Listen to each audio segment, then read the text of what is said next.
when she did witchcraft, and I declare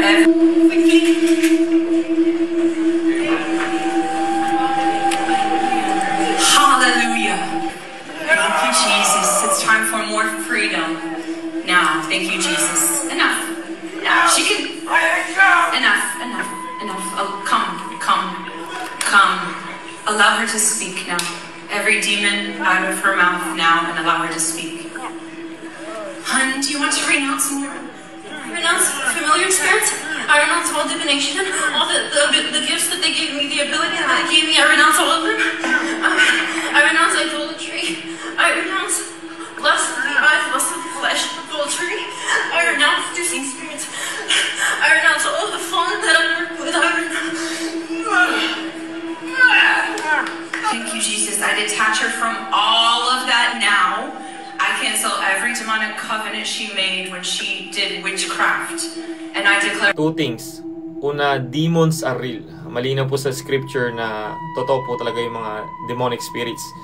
Nag-exist po talaga sila. At yung mga demon possessions, nangyayari po talaga yan, no? Kahit sa panahon ni Jesus. Actually, nung bata ko, I grew up witnessing demonic possessions. Yung iba doon, mga kakilala ko pa, personally. Pero bata pa ako noon, hindi ko pa alam na mga demonyo talaga yon kasi hindi naman ako nagbabasa ng Bible.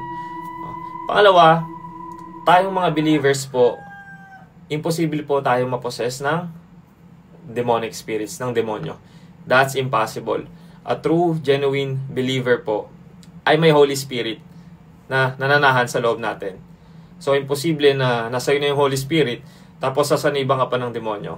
That's impossible. So, kung ikaw ay believer, imposible na masanibang ka pa ng demonyo. You can be influenced by demon, yes. Pwede po yun. But you cannot be possessed by demons. So, wala lang. What do you think, guys?